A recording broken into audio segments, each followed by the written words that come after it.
नमस्कार। साँझ 6 बजे के मध्य समाचार में अपने के स्वागत है। हम वंदना शुरू करें अभी तक के प्रमुख समाचार से। प्रधानमंत्री डॉक्टर बाबूराम भट्टराई ऑस्ट्रेलियन प्रधानमंत्री गिलार्ड बीच भेल भेंटवार्ता। न्यायाधीश के आचार संहिता के अनुगमन तथा प्रभावकारिता बारे भेल छलफल। एमाले के जनजाति नेता राजेंद्र श्रेष्ठ द्वारा नया पार्टी खोले के कल गेल घोषणा। अब मलेशिया में आई से शुरू भेल ACC under-19 Asia cup cricket में नेपाल के शर्मनाक हार। अब समाचार विस्तार से।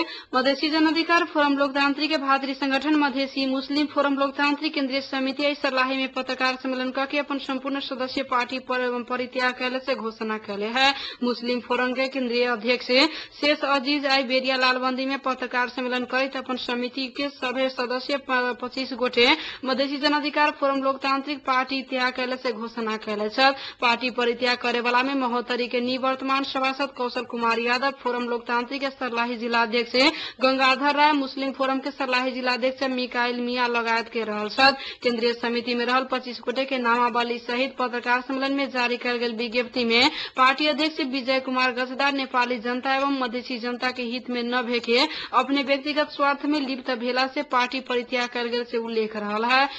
अपना व्यक्तिगत स्वार्थ के लिए वरिष्ठ नेता शरद सिंह भंडारी के कार्रवाई करके निष्कासन कयल गेल से आरोप लगावैत विज्ञप्ति में भंडारी के नेतृत्व में गठन होए वाला नया पार्टी में शामिल होए के सेहो जनाल गेल है।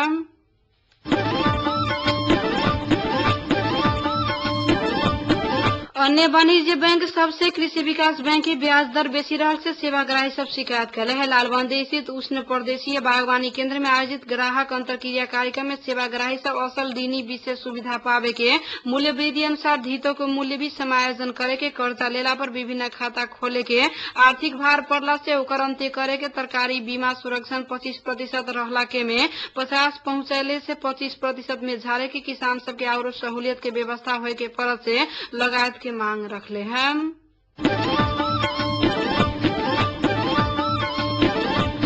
ऑस्ट्रेलियन प्रधानमंत्री जूलिया गिलार्ड नेपाल के विकास के लिए आगामी दिन में और सहयोग बढ़ावे के सेहो बतौले छ। दिगो विकास संबंधी संयुक्त राष्ट्र संघीय सम्मेलन में भाग लेवे के लिए ब्राजील के रियो दी जेनेरिया में रहल प्रधानमंत्री डॉक्टर बाबूराम भट्टराई संग काल भेल भेंट में ऑस्ट्रेलियन प्रधानमंत्री एहन बतौलन। ऑस्ट्रेलिया सरकार नेपाल में आगामी दिन में सहयोग बढ़ावे के लिए तैयार रहल। नेपाल के आर्थिक समृद्धि होए से आशावादी रहल से प्रधानमंत्री गिलार्ड बतौलन से प्रधानमंत्री डॉक्टर बाबूराम भट्टराई जानकारी दिलन। नेपाल के पर्यटन जल विद्युत क्षेत्र में सहयोग अभिवृद्धि करे के लिए तैयार रहला में जोर दैत आर्थिक समृद्धि के साथ साथ कृषि में आधुनिकता भीतर आवे के लिए सहयोग करे के वचन समेत उदेलन से प्रधानमंत्री डॉक्टर भट्टराई बतौले छथि। दू नेता बीच द्विपक्षीय हित आ सहयोग आदान प्रदान करे के विषय में महत्वपूर्ण बातचीत भेल से प्रधानमंत्री कार्यालय के सचिव लीलामणि पौडेल जानकारी देलन।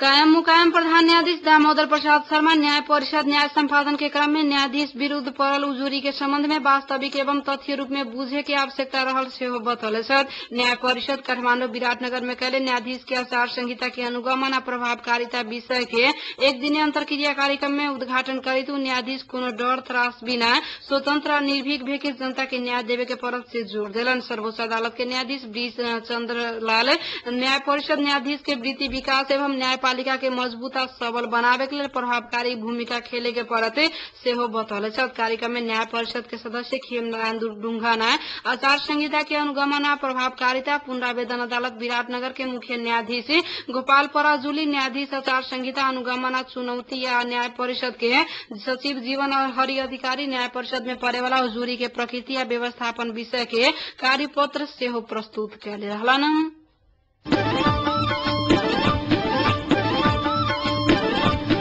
नेकपा एमाले के केंद्रीय सदस्य राजेंद्र श्रेष्ठ एमाले के 7 प्रदेश के प्रस्ताव आदिवासी जनजाति के भावना विपरीत भेला से ओकरा तत्काल न सुधारला पर नया पार्टी खोले के चेतावनी समेत दिले छथि। रिपोर्टर्स क्लब नेपाल आयोजना कैले साक्षात्कार में नया पार्टी खोले के तैयारी जारी रहल से जानकारी देते अपने सब खोले वाला पार्टी जातीय पार्टी न होत सेहो बतौले छथि। श्रेष्ठ बहुपहुंचान में आधारित एमाले के 7 प्रदेश के संघीयता अपना सबके मान्य न भेल से कहत एहन अवस्था में एमाले में न रहे के सेहो स्पष्ट कैलन। एमाले आर्यन के पार्टी बने चाहले से कहत मोहन वैद्य नेतृत्व कैले नेकपा माओवादी संग अपना सबके कोनो संबंध न भेल सेहो जिक्र कैलन।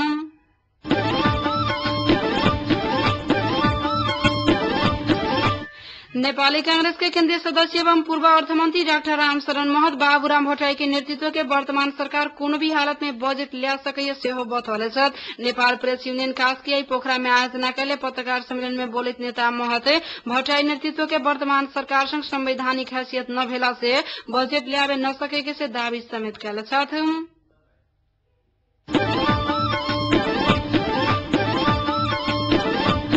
नेपाल पत्रकार महासंघ संविधान सभा विघटन के क्षण से पहले भेल सहमति में आधारित भे के छलफल शुरू करे के लेल तत्काल मुलुक के निकास देवे के लेल दल सबके अपील कैले है। आई संपन्न भेल केंद्रीय समिति के बैठक से महासंघ सहमति में सर्वदलीय सरकारे सहमति में विवादित विषय के निकास और सहमति में तत्काल निर्वाचन घोषणा करके निकास निकालल जा सके से ठहर समेत कैले है। महासंघ संचार माध्यम ऊपर के हस्तक्षेप बंद करे के, श्रमजीवी पत्रकार के व्यवसायिक सुरक्षा प्रदान करे के, श्रमजीवी एन अनुसारे पारिश्रमिक देवे के लेल संचार माध्यम के लगानी पारदर्शी बनावे के लेल सेहो मांग कैले है।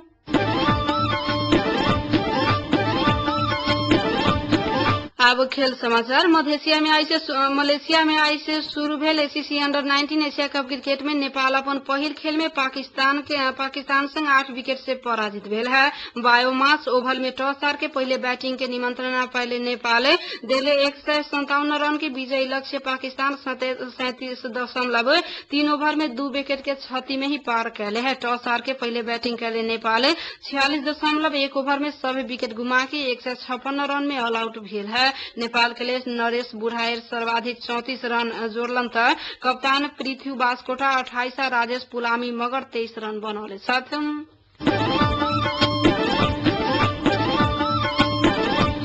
मध्य समाचार के अंत में प्रमुख समाचार एक बार फिर से।